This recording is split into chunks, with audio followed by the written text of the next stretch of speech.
जय हिंद दोस्तों, मैं नवीन शर्मा आप सभी का स्वागत करता हूं। आशा करता हूं आप सब एकदम अच्छे हैं, एकदम बेहतरीन हैं। एक बार सारे प्यारे दोस्त बताएंगे आप सब कैसे हैं। उम्मीद करेंगे बढ़िया होंगे, शानदार होंगे। मनीषा प्रजापति, राम किशन साहू, पिंकी जैसर, अनुज, रविन, नितिन रज्जाक, पवन अधिकारी, प्रभाकर सिंह, हिमांशी, गगन, निशु, धर्मराज, अजय, काजल, विक्की, योगेंद्र, प्रियंका, सिमरन, राजू, कुणाल। छुट गए नाम, अब तुम्हारे नाम तेज हैं। ठीक है, एक बार बताएंगे सारे दोस्त कैसे हैं। और आज हम एक नया टॉपिक शुरू कर रहे हैं जिसका नाम है बुक एंड ऑथर, यानी पुस्तक और लेखक। अब देखो दोस्त, पुस्तक और लेखक की अगर मैं बात करूं इस टॉपिक के बारे में, एग्जाम में जनरली क्वेश्चन आते हैं और रटने वाला टॉपिक है। स्टैटिक जीके में अगर मैं कहूं, आपका रटने वाला टॉपिक अगर सबसे ज़्यादा जो बार बार आपको रट्टा लगाना पड़ेगा वो बुक्स एंड ऑथर है। ट्रिक्स ऐड मत करना। फिर पहले कह देता हूँ, पहले अपनी कॉपी पे याद रख लो कि बुक्स को ट्रिक से याद नहीं करूँगा कभी भी। बुक्स को सीधे हाथ रख के छिपा के याद करूँगा।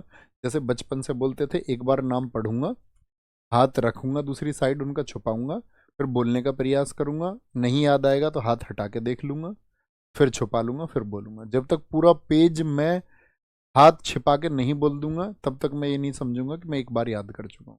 तब उससे आगे चलूंगा। बात क्लियर है? थम्स अप करें। ठीक है, ऐसे करना है। ओके, तो बुक्स एंड ऑथर को हम पढ़ना शुरू करेंगे और इसमें प्राचीन पुस्तकों से शुरू करेंगे। जैसे रामायण से शुरू करते हैं। रामायण संस्कृत में रचित वाल्मीकि रामायण, आर्ष रामायण सबसे प्राचीन मानी जाती है। यानी जो सबसे पहले रामायण लिखी थी वो किसने लिखी थी? वाल्मीकि जी ने लिखी थी। किस भाषा में लिखी थी? संस्कृत।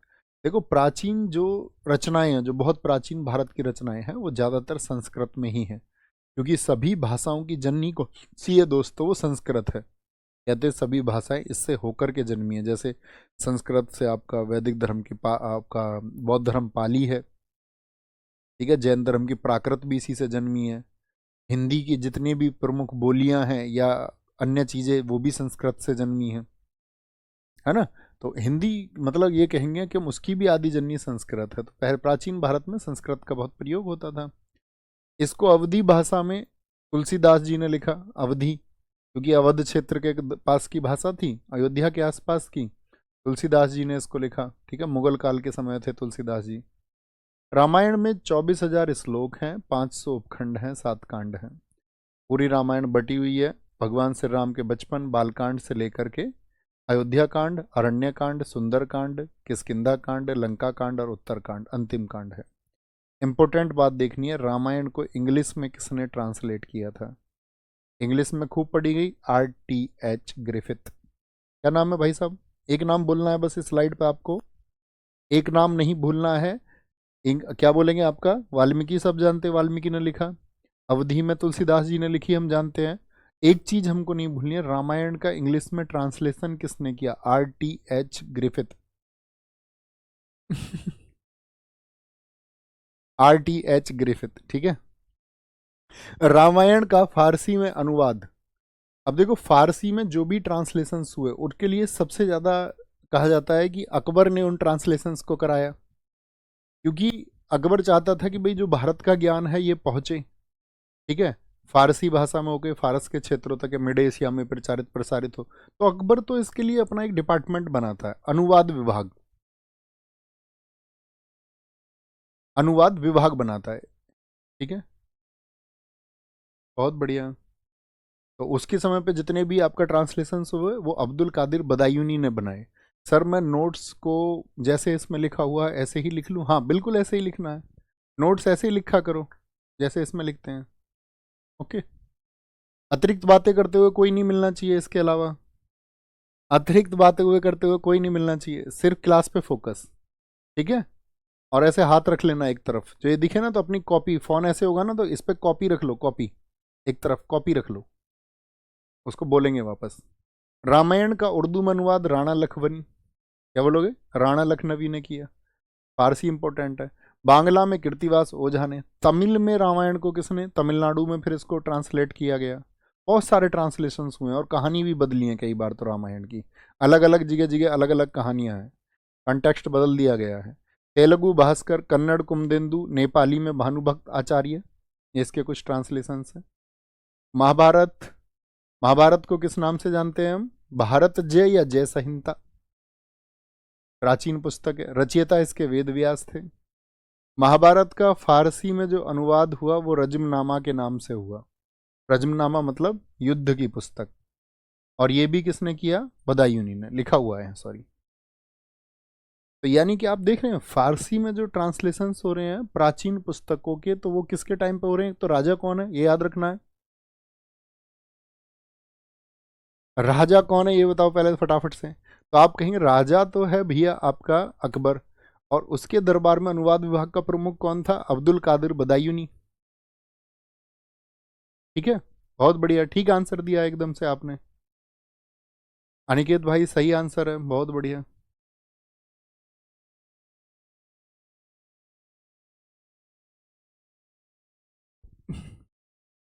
अनुवादक अब्दुल कादिर बदायूनी।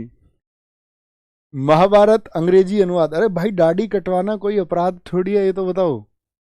कह रहे हैं कि इसलिए तुम हमसे चुप रहने को बोल रहे हो क्योंकि तुमने दाढ़ी कटवा लिया आज। तुम्हारी शैतान खोपड़ी, उसको मैं शांत करने के लिए चुप होने को कहता हूं तुमसे। महाभारत का अंग्रेजी अनुवाद बहुत इंपॉर्टेंट। अब मेरे साथ बोलते चलो, अब अतिरिक्त बातें नहीं करेंगे, ठीक है? तो अब ये यहाँ पे देखो ध्यान से। अंग्रेज, मुझे बताओ रामायण का अंग्रेजी में अनुवाद किसने किया? RTH Griffith. बोलो एक बार, मन मन में बोला करो। स्टैटिक जी के मतलब रट्टाफिकेशन, जितना रट लोगे इसमें, बार बार इसको जितना पढ़ लोगे उतना बेहतरीन है। एग्जाम से पहले एक बार और इसका थ्योरी क्लास कराऊंगा, याद रख लेना। फिर से यूट्यूब पे कराएंगे RWSSC एग्जाम पे, तब वहां भी ज्वाइन करना उसको बहुत अच्छे से, मतलब उसको बार बार पढ़ना है। महाभारत का अंग्रेजी में अनुवाद KM गांगुली, किसारी मोहन गांगुली। तमिल रामानुजाचार्य, बंगाली में काली प्रसन्न सिंह, हिंदी ट्रांसलेशन गीता प्रेस के द्वारा। ये बहुत इंपॉर्टेंट है। अब जैसे आपने हिंदी में, अब देखो समझना, गीता प्रेस की पुस्तकें देखी हैं आपने, अक्सर देखी होगी सड़क वगैरह पे एक गाड़ी खड़ी रहती है, गीता प्रेस उस पर लिखा रहता है। उसमें वो अपने प्राचीन जो हमारे ग्रंथ हैं, पुराण हैं, ठीक है, उपनिषद हैं, उन सबको वो बहुत कम मूल्य में, उनका मानना ये है कि भाई ये भारतीय ज्ञान प्रत्येक व्यक्ति तक पहुंचे और वो उसको पढ़ पाए।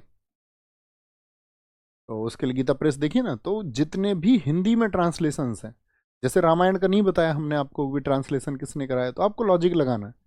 महाभारत का गीता प्रेस के द्वारा, हेडक्वार्टर इसका गोरखपुर में है, और इसीलिए यहां पे याद रख लेना कि अगर पूछा जाए कभी रामायण का हिंदी अनुवाद कौन, बोलो भी फटाफट से, रामायण का हिंदी अनुवाद किसने किया है?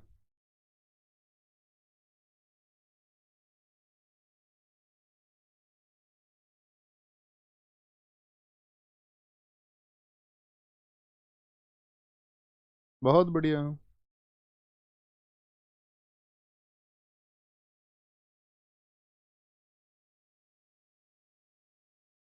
भैया आएंगे नवीन सर, कल आ जाएंगे वो, कोई दिक्कत नहीं है। आज प्रवीण से पढ़ लो ना। जी भैया देखा है हमने, गीता प्रेस, ओम भाई एकदम ठीक है, देखा है ना गीता प्रेस, हाँ यही। तो गीता प्रेस ही आपका हिंदी में ट्रांसलेशन करती है। ओके, श्रीमद् भगवत गीता जी आप ये जानते ही हो कि ये भी आपका किसका, महाभारत का आपका 18वां जो अध्याय है उसमें इसका वर्णन है। तो दूसरा नाम गीतोपनिषद बोलते हैं। अब मैं बोलूँ ये हिंदी में कहाँ से आती हैं? इंग्लिश ट्रांसलेशन मत भूलना किसी का भी। विलियम विल्किंस ने गीता जी का इंग्लिश ट्रांसलेशन किया। तो तीनों का बोलो एक बार। रामायण का इंग्लिश ट्रांसलेशन किसने किया है? तो RTH ग्रिफिथ। मैं बोलूँ महाभारत का इंग्लिश ट्रांसलेशन किसने किया है, तो आप बोलेंगे क्या भैया? महाभारत का किसारी मोहन गांगुली यानी KM गांगुली। और मैं आपसे पूछूं कि गीता जी का किसने किया है, तो विलियम विल्किंस कहेंगे, विलियम विल्किंस कहेंगे, ठीक है। उर्दू में अनुवाद मेहरुल्लाफ ने किया है इसका। तो ये तो हमारे बहुत प्राचीन पुस्तक है। प्राचीन पुस्तकें यहाँ पे पढ़ना शुरू करो एक बार। पढ़ने के लिए फिर बता देता हूँ, कोई पेपर है भाई यहाँ, यही दिखा दो माउस की पैड। जब आपका फोन रहे तो ऐसे छिपाना है, ऐसे, समझ गए मेरी बात को? ऐसे छिपा के बोलना है हमेशा इनको। जब याद करो एक बार पढ़ो ध्यान से 1-2 बार, और फिर छिपा के बोलो इसको, और फिर हटाते चलो हाथ को ऐसे नीचे की तरफ, ठीक है।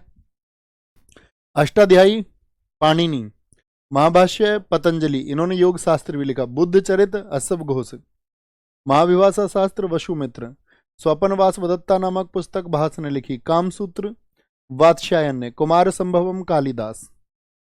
तो अष्टाध्यायी तो क्या है? अष्टाध्यायी में प्राचीन भारत के इतिहास को बताया गया है। जैसे इसमें बताया गया है कि भाई भारत जो है 22 क्षेत्रों में बटा हुआ था। आपने हिस्ट्री में पढ़ा होगा महाजनपद वर्ड, तो वहां पर 16 महाजनपद आपने पढ़े होंगे। तो 16 महाजनपद यहाँ पाणिनि ने बताए हैं, आपका 22 महाजनपद। संस्कृत की पहली व्याकरण है ये। देखो हर भाषा का अपना ग्रामर होता है या नहीं होता? इंग्लिश, इंग्लिश का ग्रामर होता है, पढ़ा है आपने? ऐसे ही हिंदी की भी अपनी व्याकरण होती है। आप कहोगे हाँ जी होती है। तो संस्कृत की पहली व्याकरण कौन सी है? तो वो है अष्टाध्यायी। अष्टाध्यायी बहुत पूछी जाती है। जिसको मैं महत्वपूर्ण मार्क करूं साथी, उसको जरूर महत्वपूर्ण मार्क कर लेना। बुद्ध चरित्र पुस्तक को मार्क करना, स्वपनवास वदत्ता को मार्क करना, कामसूत्र, इसमें क्या है आपका पति और पत्नी के बीच के संबंधों की स्थितियों को दर्शाया गया है। कुमार संभवम कालिदास, रघुकुल वंश पर भगवान श्री राम के कालिदास, मालविका और अग्निमित्र हिस्ट्री में आप पढ़ोगे, इन दोनों विरोधी राजा, मालविका तो जो है विरोधी राजा, और ये आपका तुंग शासकों में अग्निमित्र, तो उनके बीच की प्रेम कहानी है। नाट्य शास्त्र भरत मुनि, ये मैं आपको बता चुका। विशाखा दत्त, हिस्ट्री में आपने गुप्त वंश पढ़ा होगा, तो वहां पर गुप्त वंश में कौन था आपका? चंद्रगुप्त द्वितीय को पढ़ा है आपने, जो कि चंद्रगुप्त द्वितीय आपका 380 से 414 तक शासक था। तो उसी चंद्रगुप्त द्वितीय का एक भाई था बड़ा, जिसको मार के वो गद्दी पे बैठा था, उसका नाम था रामगुप्त। ठीक है, तो उस कहानी को इसमें बताया गया, उसकी प्रेम कहानी को। मुद्रा राक्षस, विशाखा दत्त बहुत इंपॉर्टेंट है। चंद्रबरदाई की पृथ्वीराज रासो है, क्योंकि पृथ्वीराज तृतीय थे। अच्छा एक बात बताओ, हिस्ट्री आपकी क्लास अभी चली है नहीं चली? हिस्ट्री की क्लासेस, हिस्ट्री की क्लासेस नहीं चली अभी दिल्ली पुलिस में? आप पढ़ोगे इन चीज़ों को, है ना? मैं अक्सर आपसे बोलूँ, अभी नहीं पढ़ा तो आप पढ़ोगे। पृथ्वीराज रासो आप पढ़ेंगे वहाँ पर। जी मोहम्मद गोरी आया, तो मोहम्मद गोरी 1191 और 92 में 2 युद्ध लड़ा था तराइन के। तो पहले युद्ध को तो मोहम्मद गोरी हार गया था, लेकिन दूसरे को जीत गया था, तो वो पृथ्वीराज तृतीय हैं। उनके दोस्त का नाम था चंद्रबरदाई, तो इस किताब में उन्होंने उन्हीं युद्धों का वर्णन किया है। मृच्छकटिकम, लकड़ी का खिलौना, शूद्रक की है, इंपॉर्टेंट बुक है। वराहमिहिर, वराहमिहिर भारत के साथी अगर मैं बात करूं, बहुत बड़े खगोल शास्त्री रहे, यानी एस्ट्रोनॉमी में इनकी बहुत रुचि थी। और जो चंद्रगुप्त द्वितीय था, जैसे अकबर के दरबार पे कितने रत्न मैं आपको बताता हूँ, 9 रत्न, ऐसे ही अकबर ने किसको कॉपी किया था? चंद्रगुप्त सेकंड को। तो ये चंद्रगुप्त सेकंड के दरबार में 9 रत्नों में से एक थे, और चंद्रगुप्त ने इनको रिसर्च के लिए छोड़ दिया कि भैया आप विद्वान व्यक्ति हैं, और इनको वराहमीर को एक हवेली भी दी थी, जिसको बोलते थे मिहिर की हवेली। मिहिर की हवेली ही, अब आप दिल्ली पुलिस में जाओगे तो आप एक जगह देखोगे महरौली, कुतुब मीनार के आसपास। कुतुब मीनार कॉम्प्लेक्स जो है वो महरौली में है। तो वो महरौली को कैसे नाम पड़ा महरौली? तो वो ऐसे ही पड़ा, मिहिर की हवेली को धीरे बोलते मीर की हवेली, मीर की हवेली, मीर की हवेली, मीर की हवेली, और आज वर्तमान में वो दिल्ली में महरौली हो चुका है, तो वहां पर है। ये वराहमीर चंद्रगुप्त द्वितीय के दरबार में था, तो इन्होंने अपनी किताब लिखी एक बहुत इंपॉर्टेंट, व्रत संहिता। विष्णु शर्मा की पंचतंत्र, इसमें क्या है, बच्चों के लिए नैतिक कहानियां हैं पंचतंत्र में। और पंचतंत्र मैं आपको बताऊं, ये दुनिया की बाइबिल के बाद में सबसे ज्यादा बेची जाने वाली पुस्तक है पूरे विश्व में। ठीक है, बहुत बढ़िया जी, बहुत बढ़िया। पंचतंत्र विष्णु शर्मा। आगे आएंगे। करारतार्जुनियम, ये लिखी आपका भारवी ने। दंडी ने 10 कुमार चरित्रम, ये इतिहास की पुस्तकें हैं दक्षिण भारत में। बाणभट्ट, ये साथी कन्नौज पर एक राजा हुआ, ये सब इतिहास में पढ़ेंगे आप, है ना? कन्नौज में एक राजा हुआ था हर्षवर्धन। देखो ये जो लिखा है ना बाणभट्ट, ये हर्षवर्धन के दरबार में उसका कोइट पाइट था, दरबारी कवि था, तो उसने हर्ष की प्रशंसा में लिखी हर्ष चरित्र, और इसी शासन को लेकर के उसने लिखी कादम्बरी। खुद हर्षवर्धन ने भी 3 लिखे थे, आपका रत्नावली, प्रियदर्शिका और आपका नागानंद। एक और लिख लेना यहाँ पे, नागानंद। 3 नाटक लिखे हैं स्वयं हर्षवर्धन ने। किसने लिखे हैं? ये तीनों हर्षवर्धन के हैं। ये उत्तर भारत का एक राजा था। बच्चों बोलना है ऐसे ही, जैसे मैं हाथ रख के बोलना है, जैसे मैंने तुमको बताया है। मालती माधव बहुभूति की पृथ्वीराज विजय जगनिक ने लिखी है। कर्पूर मंजरी राजशेखर की। ये सब हिस्ट्री में आप बार बार रिपीट होंगी आपके सामने, जब आप हिस्ट्री पढ़ेंगे तो ये किताबें सब नाम आएगा आपके सामने। भैया हम इनको एक बार पहले पढ़ चुके हैं, अब हमें परेशानी नहीं होती है। अच्छी बात है दोस्त ये तो, यही तो मैं कहता हूँ, देखो एक बार आप पढ़ चुके, दोबारा में परेशानी क्यों नहीं हो रही है? क्योंकि माइंड प्रिपेयर हो गया। एक बार पढ़ने के बाद चीजें आसान होंगी। दिक्कत उन बच्चों के साथ में होती है जो पढ़ने बैठे, कुछ नया दिखा, अरे हाँ हाँ हाँ, अब कैसे होगा, अब क्या करें, अब कूद जाएं, अब लटक जाएं, अब लौट जाएं। एक बार चीजों को पढ़ो, पहले अननोन चीज है, नई चीज है, उसको पढ़ो। पढ़ के जब दोबारा पढ़ने जाओगे अपने आप कॉन्फिडेंस आएगा। रिवीजन करते समय अपने आप कॉन्फिडेंस आता है। हर चीज के लिए इंसान जब जन्म होता है उसका कुछ सीख के थोड़ी ना आता है, वो यही जानता है सब कुछ। जानने का प्रयास करोगे तब जानोगे ना। गीत गोविंद जयदेव, जैसे इसको ऐसे याद कर ले कि भैया किसी की जय हो गई, उसके गीत गाए गए, तो कुछ ट्रिक बनाना मत। राज तरंगणी कलहण ने लिखा है कश्मीर का इतिहास, क्योंकि कश्मीर के इतिहास का सबसे जो अच्छा रिसोर्स माना जाता है वो कलहण को माना जाता है। कलहण को, क्योंकि कलहण ने वहां पर एक राजा था जयसिंह, 1151 ईस्वी तक का अगर तुम्हें हिस्ट्री जानना है, कश्मीर में 1151 एडी तक का, 1151 ईस्वी तक का, तो किसको? कलहण को पढ़िए। अच्छा, नागानंद ये आ गया यहाँ पे। उसी पुस्तक में कश्मीर का अकबर बताया गया है जैनालुब्दीन को। क्यों जी? देखो अकबर ने जैसे यहाँ उत्तर भारत में क्या किया था, उसने आपका एक तो दास प्रथा को खत्म किया था 1562 में, 1563 में उसने तीर्थ यात्रा कर को हटाया, उसने 1564 में जजिया को हटाया। तो जैसे उसने टैक्स माफ किया, ऐसे ही कश्मीर में इस व्यक्ति ने टैक्स माफ किया, तो इसको कश्मीर का अकबर कहते हैं। नागानंद, हर्षवर्धन का कथा सरित सागर, देखो प्राचीन पुस्तक है जो ज्यादातर कभी भी पूछे जाए किस भाषा में लिखी जाती थी, मैंने आपको बताया। जैसे एमटीएस में पूछा गया था कथा सरित सागर किस भाषा में लिखी गई, संस्कृत में। रवि कीर्ति, जब आप राजा हर्षवर्धन को पढ़ेंगे तो वहां पर एक पुस्तक का जिक्र आएगा कि उसका एक पड़ोसी शासक था पुलकेशिन। पुलकेशिन ने राजा हर्षवर्धन को नर्मदा नदी के तट पर सन 618 में हराया था, जिसकी वजह से सम्राट हर्ष दक्षिण कभी जीत ही नहीं पाए, मतलब जा ही नहीं पाए दक्षिण, जीतना तो दूर की बात है। तो उसी पुलकेशिन के दरबार में थे रवि कीर्ति, जिन्होंने लिखा ऐहोल प्रशस्ति। अमर सिंह का अमरकोश है। वराहमीर का सूर्य सिद्धांत है, वराहमीर का सूर्य सिद्धांत। ये आती हैं फिर मध्यकालीन इतिहास की पुस्तकें, मध्यकालीन इतिहास से। ठीक है, क्या बोलेंगे? तहकीक ए हिंद, तहकीक ए हिंद, इसका मतलब यही है भारत का इतिहास जानना है। जो शुरुआत में भारत में जो मुस्लिम आक्रमणकारी हुए, तहकीक ए हिंद, इसको हम बोलते हैं किताबुल हिंद भी। किताब उल हिंद, किसने लिखा है किताब उल हिंद को? पढ़ें बच्चों, फटाफट से पढ़ें इसको, किताब उल हिंद। 3 दिन लगेंगे हमको बुक्स को पढ़ने में, है ना, 3 से 4 दिन, 3 दिन कम से कम मान के चलो। तबकात ए नासिरी, ये मिनहाज उस सिराज ने। हिस्ट्री पढ़ोगे तो जानोगे ये इल्तुतमिश के समय था। किसके समय था? इल्तुतमिश के समय था, इल्तुतमिश के समय। मिनहाज उस सिराज। हम सब करके बताओ ऐसे कितने बच्चे हैं जो RWA SSC चैनल पर अभी जो मैं हिस्ट्री पढ़ा रहा हूँ वहां से पढ़ रहे हैं? अगर आपकी हिस्ट्री नहीं चली है, कवर कर रहे हैं क्या वहां से? अगर बाद में भी देखते हो तो देख लिया करो स्पीड बढ़ा के, है ना। नहीं देखते हो तो कोई बात नहीं, फिर तुम्हारी मर्जी, फिर तुम स्वतंत्र हो, कोई दिक्कत ही नहीं। भैया मैं आपकी कंप्यूटर की क्लास पढ़ रहा हूँ, भैया शिवम सर से पढ़ो। अपनी क्लासेस तो यार अपने दिल्ली पुलिस को पढ़ाया था, उसको हो गए 2 साल से पुरानी PDF, वो तो अपडेटेड भी नहीं है, उनको मत पढ़ो अभी। शिवम सर जो पढ़ा रहे हैं उसको पढ़ो, उसको पढ़ना है बच्चों, वो तो पुराना कंटेंट है बहुत। इल्तुतमिश के समय तो मिनहाज उस सिराज, रजिया सुल्तान के समय भी यही था। इसने लिखा था कि रजिया सुल्तान अगर एक महिला न होती तो उसका नाम हिंदुस्तान के बड़े शासकों में लिया जाता।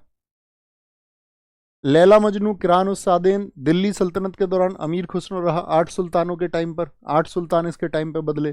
गुलाम वंश के लास्ट के बलबन हो, चाहे आपका क्या कुबाद हो, चाहे कैमूर्स हो, खिलजी सारे इसके सामने हुए, जलालुद्दीन खिलजी हो, चाहे अलाउद्दीन खिलजी हो, चाहे मुबारक शाह खिलजी हो, सब इसके सामने हुए। तारीख ए फिरोज शाही, ये लिखी जियाउद्दीन बर्नी ने, बहुत पूछी जाती है। इब्न बतूता की किताबुल रहला बहुत इंपॉर्टेंट है, ये मोहम्मद बिन तुगलक के शासनकाल को बताती है। किताबुल रहला ये किसके समय पे? MBT, मोहम्मद बिन तुगलक। मिफ्ताउल फतू अमीर खुसरो, फतवाए जहांदीरी, ये भी इसी की किताब है, जियाउद्दीन बर्नी।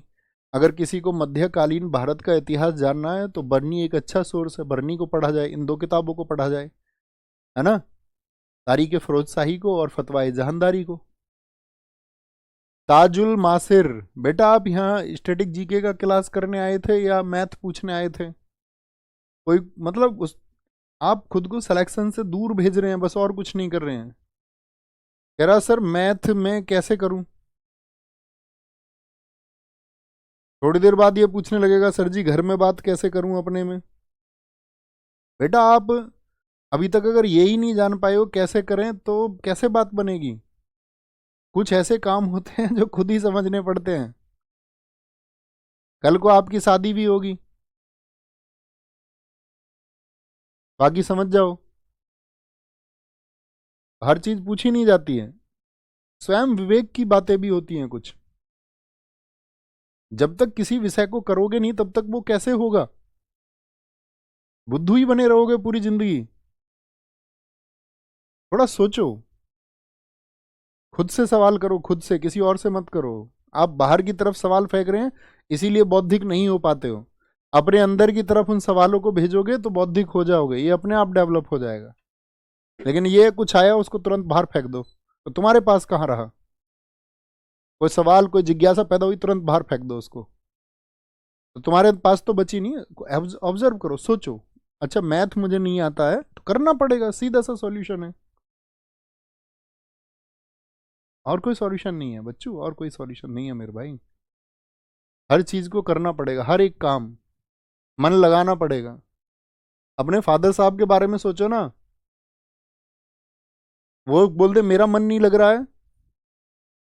पिताजी अगर किसान होंगे बोले भैया मुझसे खेती नहीं होती, अब मेरा मन ही नहीं कर रहा खेती करने का। कर रहे हैं ना सालों सालों से खेती, इसलिए तुम पलो बढ़ो, तुम अच्छा करो कुछ अपनी जिंदगी में और उनकी जिंदगी को एक दिन आराम मिले। लड़के कमजोर हुए पड़े हैं, बोले भैया मैथ में पढ़ाई में मन नहीं लगता है। पापा का जिस दिन खेती में या जिस प्राइवेट ड्यूटी को वो करते हैं या जिस गवर्नमेंट जॉब को वो कर रहे हैं वो छोड़ दे और ये बोल दे मेरा मन नहीं कर रहा, चल पाएगा घर? या भैया जॉब कर रहे होंगे या जिस किसी चीज से इनकम आ रही है, कमाई आ रही है, वो उसी चीज को छोड़ दे तो घर चलेगा? क्या होगा फिर? तो मन का खेल है ही नहीं। इतना पॉपुलर हुआ अभी तो मन के हारे हार है और मन के जीते जीत। ये तो तुम्हारा अपना पहलू है, तुम चाहोगे मन जीतेगा, तुम चाहोगे मन हारेगा। मन तुम्हारे ऊपर हावी नहीं होना चाहिए, तुम मन के ऊपर हावी होने चाहिए, उतने बौद्धिक बनो। तारीख ए मुबारक शाही याह्या बिन सरहिंदी, ये सैयद वंश के बारे में हिस्ट्री में आप पढ़ोगे। दिल्ली सल्तनत में एक वंश हुआ था, चौथे नंबर का वंश था, 1414 से 1451 तक रूल किया था। सैयद वंश की जानकारी देती है पुस्तक। तारीख ए यामिनी, ये गजनी वंश की जानकारी देती है, गजनी वंश की। जो महमूद गजनवी आया था ना भारत में, लुटेरा, चोर, डाकू, उस महमूद गजनवी का दरबारी इतिहासकार है कुतुबी। ठीक है, इसने लिखी तारीख है यामिनी।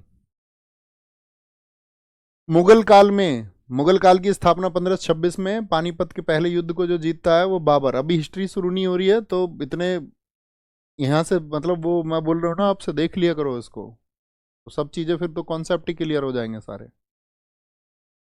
फिर वो सवाल जवाब दुनिया में कहीं नहीं करोगे, खुद ही सोचोगे चीजों को।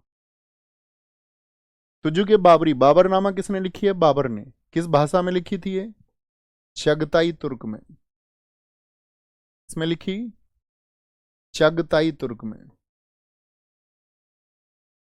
क्योंकि तुर्क वो उनके तुर्क मुसलमान थे, वो चगताई उनकी लैंग्वेज थी। मोयान भी बाबर ने लिखी, बहुत पूछी जाती है। हुमायूं नामा मोस्ट इंपोर्टेंट, हुमायूं नामा किसने लिखी? गुलबदन बेगम ने लिखी। अकबरनामा अबुल फजल ने लिखी। अकबरनामा के कितने पार्ट है? 3 पार्ट है, 3 भाग हैं, और जो थर्ड भाग है उसी को बोलते हैं आईने अकबरी। थर्ड भाग को क्या कहा जाता है? आईने अकबरी। ठीक है। फुतुहात आलमगीरी, ये ईश्वर दास नागर की है, बहुत पूछी जाती है भैया, मुगल काल की। जहांगीर नामा जहांगीर ने लिखी है, उसने खुद ने लिखी। चार चमन, ये जहांगीर के बाद में गद्दी पे बैठा था शाहजहां, शाहजहां के जीवन के बारे में है, और इसको लिखा है चंद्रभान ब्राह्मण ने। मजमुल बहरीन मुगल काल का सबसे बुद्धिमान शासक दारा से कहो सीरे अकबर। तो सीरे अकबर में तो इसने क्या किया, इसे उपनिषदों को पढ़ता तो 52 उपनिषदों को फारसी में अनुवाद किया, किसमें, फारसी में अनुवाद। और एक पुस्तक लिखी मजमुल बहरीन। दिल्ली पुलिस 2017 ने पूछा, दिल्ली पुलिस आपका साथी 2023 पूछा, 21 पूछा, सब में पूछा है।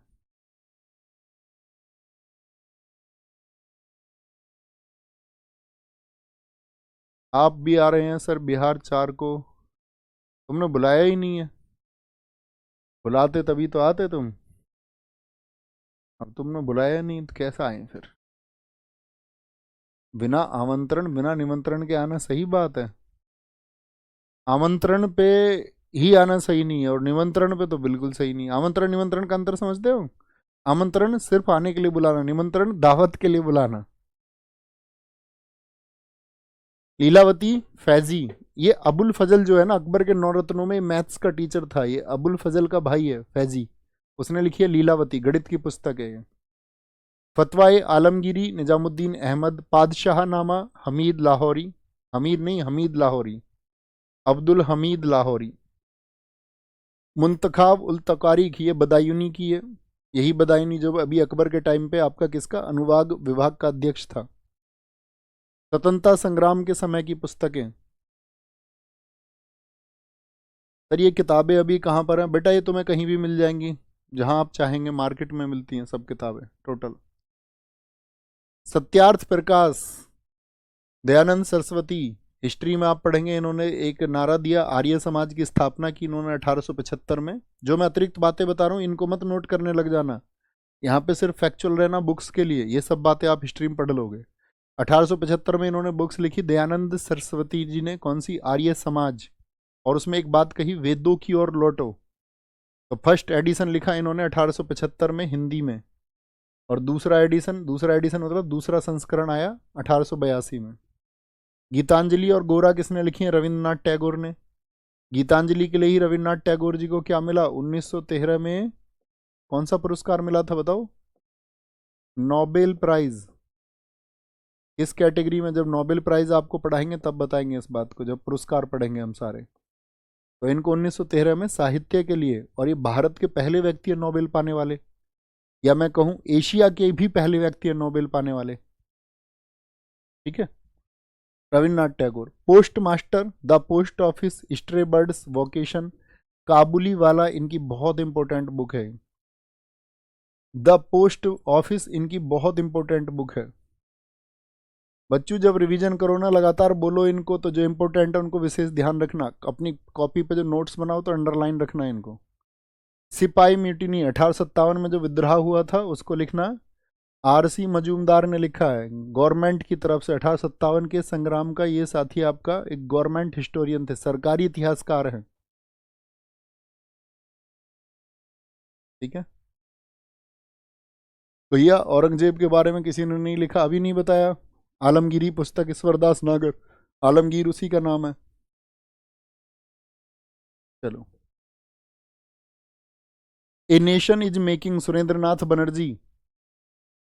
The Indian war of independence, ये भी 1857 के ऊपर लिखी गई पुस्तक है, 1857 के ऊपर ही। वीडी सावरकर, विनायक दामोदर सावरकर। नील दर्पण, जो भारत में नील विद्रोह हुआ था, किसानों पर आपका ब्रिटिश सरकार ने कितना अत्याचार किया था, उसकी मार्मिक स्थिति को इस पुस्तक में दर्शाया गया है। मोहनदास करमचंद गांधी अपनी बातें रखते थे यंग इंडिया में, अपने जो विचार थे। उनकी एक किताब है की टू हेल्थ, स्वास्थ्य की कुंजी, स्वास्थ्य की कुंजी, कुंजी बोलते हैं चाबी को, key to health. My experiment with truth, सत्य के साथ मेरे प्रयोग, किस भाषा में लिखी, जरा देखें पढ़ के इसको, क्या लिखा हुआ है। गांधी जी की बहुत चर्चित पुस्तक है, और ऐसा कोई एग्जाम नहीं जिसमें ये ना पूछी जाती हो। सत्य के साथ मेरे प्रयोग आपके भी किसी ना किसी शिफ्ट में जरूर आएगी। ये दरअसल में इन्होंने गुजराती भाषा में लिखी थी, बाद में इनके एक सचिव थे महादेव देसाई, उन्होंने इसको इंग्लिश में लिखा, और फिर हिंदी में तो बहुत सारे ट्रांसलेशंस बाद में होते रहे। तो कभी भी पूछे इसका गुजराती भाषा, इसका इंग्लिश ट्रांसलेशन, अंग्रेजी भाषा में इसका अनुवाद किसने किया था? तो गांधी जी के अपने सचिव थे, क्या नाम है उनका, ये भी बात हिस्ट्री में आप पढ़ेंगे, महादेव देसाई। अब से पहले हिस्ट्री पढ़ चुके होते तो कोई दिक्कत ही ना होती, लेकिन जिनकी अभी एज हुई है तो वो पढ़ेंगे, वो संयम रखना थोड़ा, वो सब जानेंगे। माई लाइफ माई मैसेज, ये भी गांधी जी की है। हाँ, एक बात याद रखो, एक तो मुझे याद आया, एक बच्चे का, आपको भी मुझे बताना था, एक बच्चे का मैसेज आया है। एक तो पंडित रविशंकर की जो एल्बम है उनका नाम हमसे उल्टा हो गया, हमने बोल दिया माई लाइफ माई म्यूजिक।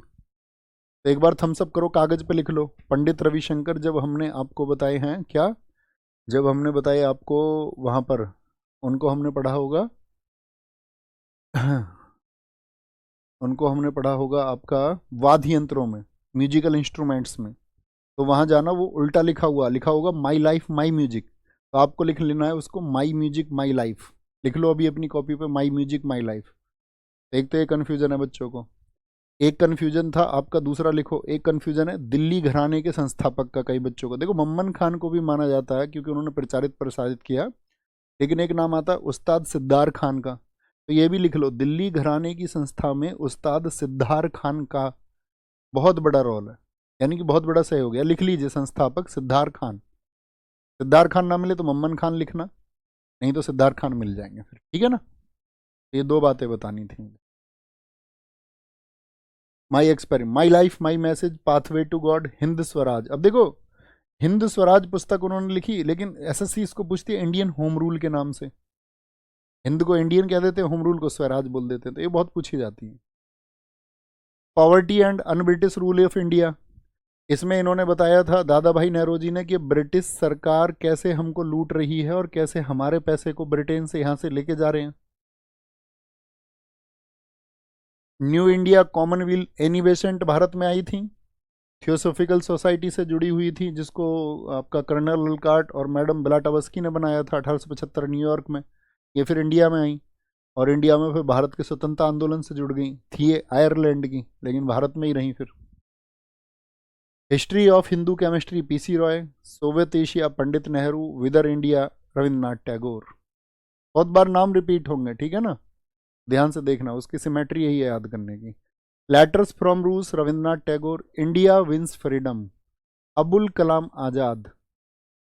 अब्दुल कलाम आजाद नहीं, अब्दुल कलाम आजाद तो वो हैं जो राष्ट्रपति रहे, उनकी भी किताबें बहुत इंपॉर्टेंट है। ये वह भारत के पहले शिक्षा मंत्री, भारत के पहले शिक्षा मंत्री जिनको 1992 में भारत रत्न मिला था, पढ़ाएंगे आपको आगे चल के। और धीरे धीरे धीरे धीरे नाम को देखते रहें जो मैं महत्वपूर्ण बता रहा हूँ। India unrest Valentine's Chirol, problem of the east, ये कर्जन ने लिखा, क्योंकि कर्जन ने भारत को बांटा ना हिंदू मुस्लिम में। हाँ जी, तो ईस्ट यानी कि पश्चिम के देश के तुलना में हम, भारत हमारा ईस्ट में पड़ता है, तो ईस्ट की परेशानियों के बारे में लिख रहा है। गांधी वर्सेज लेनिन ऐसे डागे, वाई सोशलिज्म, समाजवाद क्यों, ये जयप्रकाश नारायण, जिनको हम लोक नायक बोलते हैं, इनकी किताब है।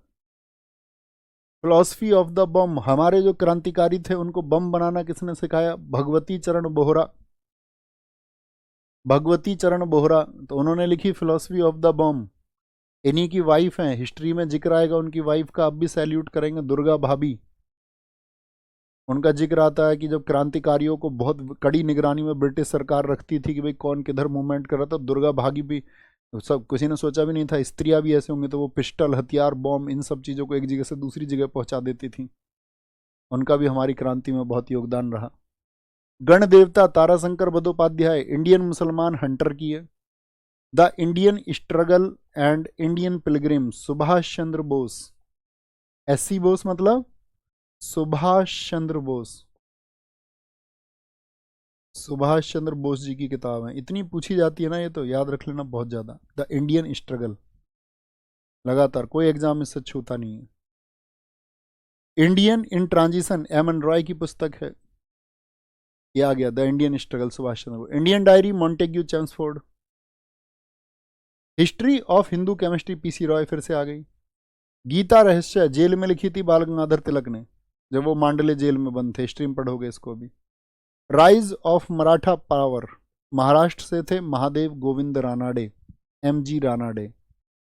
अगर मैं आपसे पूछूं गांधी जी के राजनीतिक गुरु का नाम कौन कौन जानता है, तो आप कहेंगे हाँ जी भैया गोपाल कृष्ण गोखले हैं, और गोपाल कृष्ण गोखले के गुरु कौन है, तो आप कहोगे महादेव गोविंद रानाडे हैं।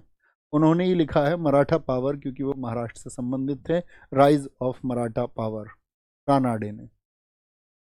भारत एक खोज यानी कि डिस्कवरी ऑफ इंडिया, अगर आपको कभी भारत को समझना है नेहरू जी के परिप्रेक्ष्य से, तो इस पुस्तक को जब आप सेलेक्ट हो जाएं, तो मैं ये कहूँ अगर आप भारत के बारे में जानना चाहते हैं तो इस किताब को ज़रूर आप परचेज करके या किसी लाइब्रेरी में या किसी दोस्त से लेकर के ज़रूर पढ़ना।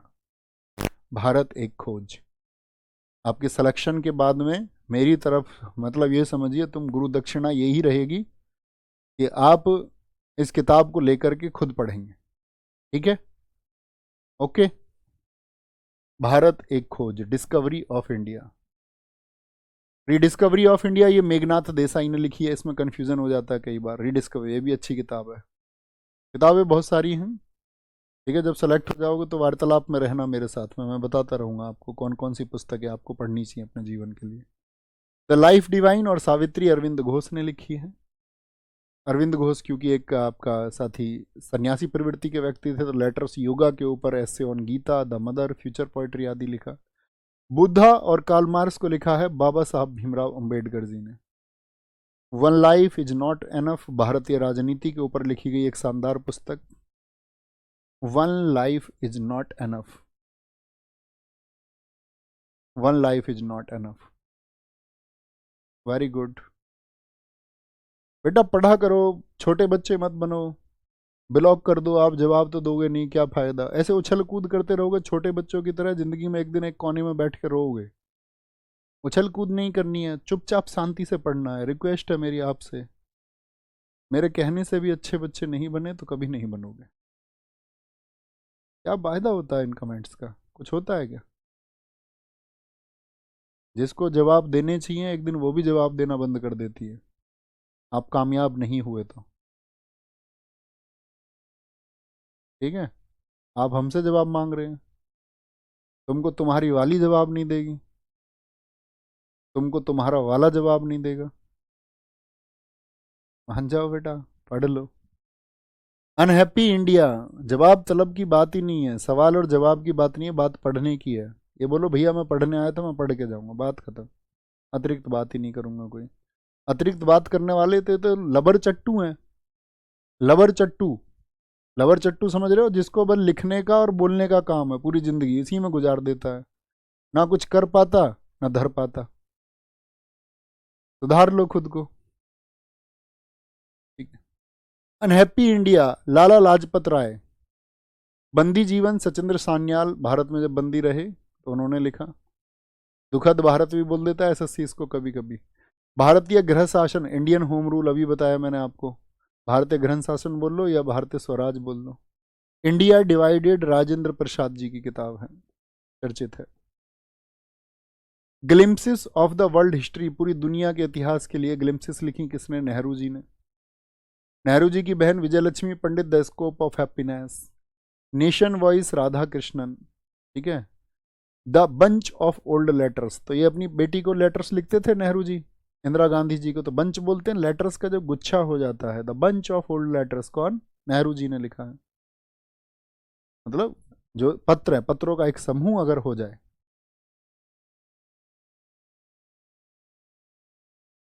The three mistakes in my life, the three mistakes in my life, एक मूवी आई थी बॉलीवुड की, काय पोचे, सुशांत सिंह राजपूत की। उस मूवी की कहानी इसी उपन्यास पर आधारित है, three mistakes in my life. कौन सी मूवी आई थी इस पे? और मूवी वाले करते हैं क्या, बॉलीवुड वाले या तो रिमेक बना देंगे किसी का, और ऐसा ही रिमेक बना देंगे बिल्कुल साउथ की मूवी की जट एकदम से कॉपी। तुम अर्जुन रेड्डी बनाओगे, हम कबीर सिंह बना देंगे तुरंत, ऐसी की ऐसी, फुल टू कॉपी। हमारे पास अपना दिमाग ही नहीं है। किसी किताब में कुछ लिखा हुआ है, इसकी एक्टिंग करवा देंगे, स्क्रिप्ट हम लिख ही नहीं सकते अपनी खुद की, हमारे बस की नहीं है। हिस्ट्री के ऊपर कुछ लिखा हुआ है, उसको बना लेंगे, थोड़ा तोड़ मरोड़ के कुछ कर देंगे। यही कलाकार है। और इन सब से हटके जो दो तीन चीज मैंने बताई हैं, इनसे अलावा इन्होंने कुछ भी किया, वो इनकी सबसे बेहतर मूवी है। अगर इन्होंने कॉपी नहीं किया, अगर इन्होंने किसी चीज को नहीं उठाया और अपनी तरफ से कुछ भी इन्होंने लगाया, तो वो फिर जबरदस्त मूवी बनी है। पता नहीं क्यों नहीं बनाते। Chetan Bhagat, 400 days 5 point someone, movie देखी है? 3 इडियट्स। थ्री इडियट्स मूवी बाद में बनी, पहले चेतन भगत ने ये उपन्यास लिखा। चेतन भगत जब भी तो चर्चित हुए जब थ्री इडियट्स हिट हुई। 5.1 टिकटो कहानी छाप दी। हाफ गर्लफ्रेंड देखी होगी अर्जुन कपूर श्रद्धा कपूर की तुमने। भैया ऐसे तो एकदम तुरंत देख लेते हैं हम, गाने वाने वीडियो वीडियो। तुम हमसे पूछो तो सही कौन सी फिल्म का गाना कौन सा है, सब कुछ बता देंगे, किसने क्या पहना हुआ था, क्या नहीं पहना हुआ था, सब। लेकिन हमको पढ़ने को मत बोलो, है ना। Half girlfriend, a train to Pakistan, Khushwant Rajan. ये भारत और साथ ही पाकिस्तान जब विभाजन हुआ उसके समय क्या स्थिति थी, क्या मारकाट हुई हिंदू मुस्लिम के नाम पर, किस तरह से लाखों लोग बेघर हुए और लाखों लोगों को अपनी जान गंवानी पड़ी, उसका कड़वा सच है। ए ट्रेन टू पाकिस्तान, खुशवंत राजन। बस यहीं तक, कल यहां से शुरू करेंगे, यहां तक की पढ़ के आना। एक बार अगली वाली भी पढ़ के आना, है ना। एक मतलब एक बार एक रीडिंग लगा के आना, ताकि आगे हम थोड़ा गति से चलें और महत्वपूर्ण मैं बताता रहूँगा, जो जरूरी चीज़ें हैं वो आपको बताता रहूँ। सर सुभाष चंद्र बोस जी की मौत कैसे हुई, किसी को नहीं पता दोस्त। ताई को हवाई अड्डे पर 1945 में वो लास्ट बार गायब हुए, उसके बाद की कहानी सिर्फ आपका मिथ है। दुनिया भर में कोई सच्ची बात कुछ नहीं है, सब फैलाया गया प्रोपेगेंडा है। किसी को नहीं पता वो कहाँ गए, बस कहानियाँ हैं कि वो गुमनामी बाबा थे, वो कहीं पर रहते थे। कुछ कहते नहीं सीआईए के एक एजेंट ने दावा किया वो तो मिला था सुभाष चंद्र बोस जी से, कुछ नहीं, सब झूठी हवाई कहानियाँ। Thank you, bye bye, take care.